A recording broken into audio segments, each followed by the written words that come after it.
You're watching Africa News, bringing you the top stories on the continent this hour.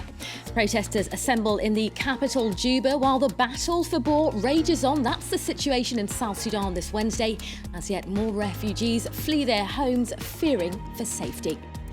The president of the Central African Republic, Michel Djotodia, heads to Chad for a regional summit aimed at stopping ongoing violence. The trip marks the first time he's left the country since an attempted coup last December. And in Egypt, tensions remain high following clashes between pro-Morsi supporters and security forces in Cairo. The unrest comes on the same day a court adjourned the murder trial of the ousted Islamist president. Hello there. Firstly, in South Sudan, civil society demonstrators assembled in the capital Juba this Wednesday, demanding an end to ethnic violence that's plaguing the country. Now, fighting was sparked 3 weeks ago by a power struggle between President Salva Kiir and his sacked deputy, Riek Machar.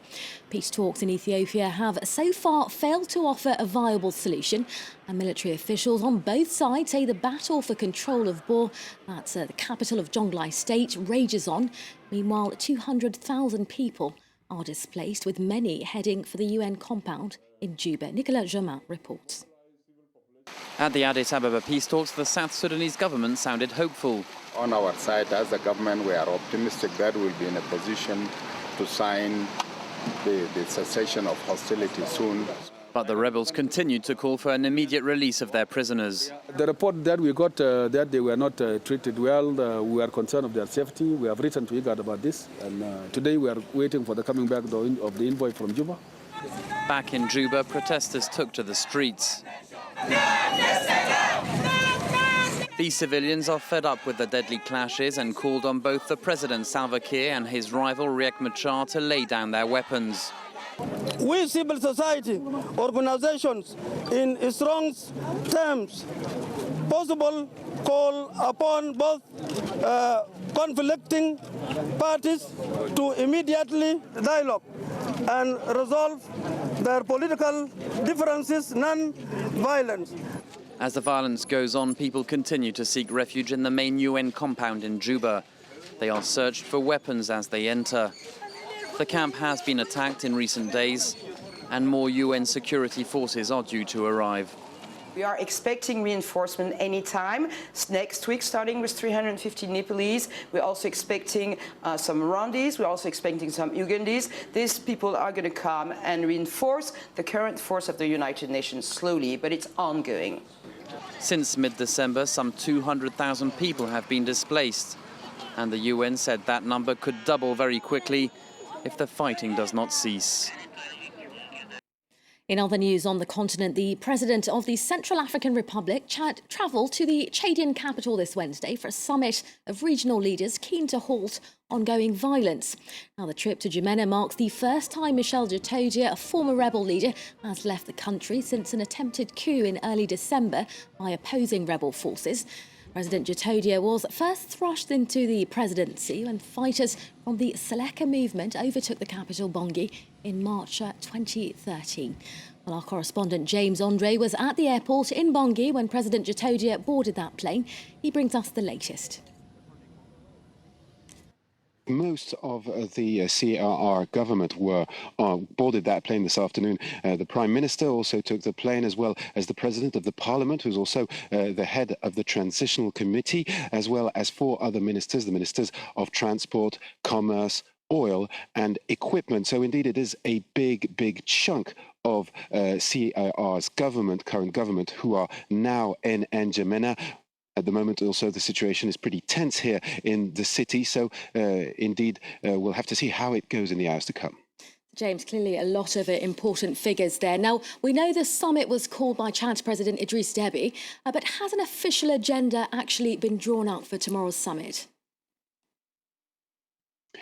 Well, the official agenda is to try and tackle the problems of violence here in this country. This is the point of this this summit. It's also important to note that Chad is a very, very important partner for the Central African Republic. There is a lot of trade, there is a common border, and indeed there was a very large population of Chadians living here in the Central African Republic. This is one of the reasons, actually, this summit is taking place. Over 15,000 Chadians have fled Bangui and its area over the past few weeks. And indeed, they're being quite directly targeted by the Christian militia. So there is real tension there. And of course, instability in Central African Republic is a real problem for Idriss Déby and Chad. It is a neighboring country, but it's well known that there are very deep political ties between both countries. So you can imagine Idriss Déby wants to try and solve this problem.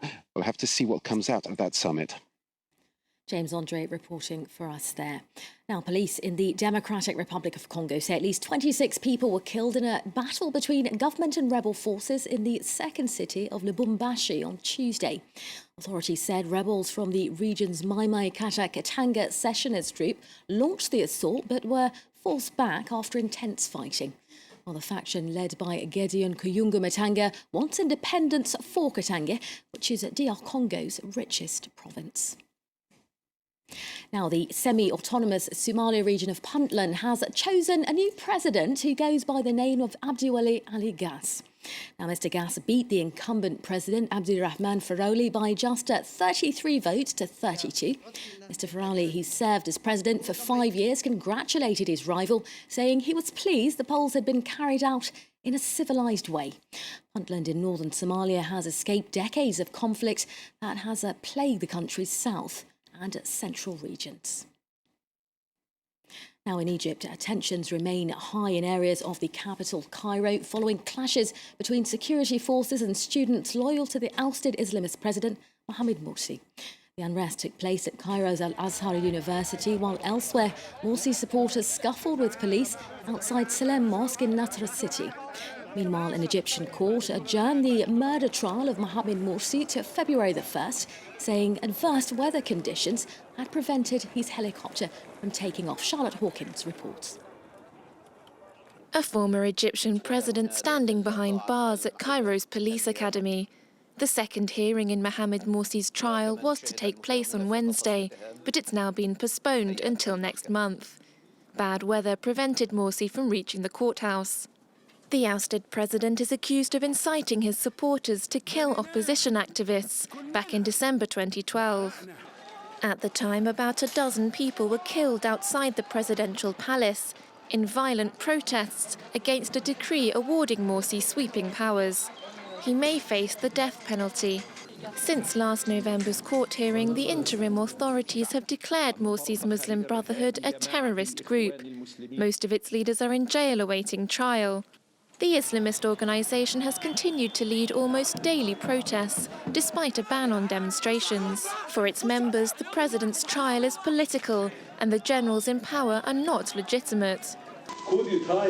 A coup d'etat is a blow to institutions, to the executive and legislative branches of government. It turns everything upside down. We're still in the context of a coup. A security source said the general who was instrumental in ousting Morsi, Abdel Fattah al-Sissi, would probably run for president in the upcoming elections. As for Morsi, he also faces charges of plotting with terrorist organisations abroad to both free prisoners during the 2011 revolution and leak state secrets to Iran. In Benin, trade unions called for a general strike on Tuesday to protest against human rights abuses. The strike comes after a peaceful demo was suppressed by police last December, leaving several people wounded. Now, unions are asking for guaranteed security for all citizens, including its leaders and opposition party members. They also want a 25% salary increase for workers, including teachers, and a higher minimum wage.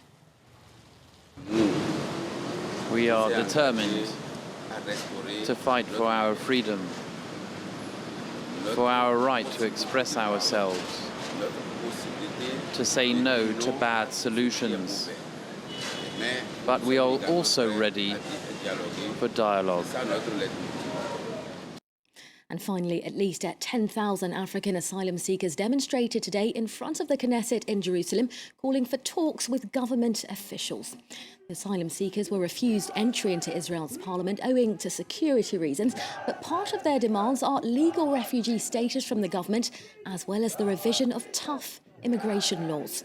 While during the protests, migrant leaders read aloud a letter addressed to Israel's Prime Minister Benjamin Netanyahu, in which they demanded Israel release migrants from detention centres and process their asylum requests. Well, that's where we leave it for today. Your Africa team is back tomorrow at the same time. Join us then. Rochelle, the Africa team never goes away, and we're glad for that. Thank you very much, Steve. Rochelle Ferguson there with Africa News. Back, of course, tomorrow. We take a very short break. After that, I'm back with more world news here live from Paris. Plus, we've got sport for you, the controversy over Qatar 2022, and in our focus feature, the rubbish pickers of Rio, why they are now living in dire poverty. Stay with us.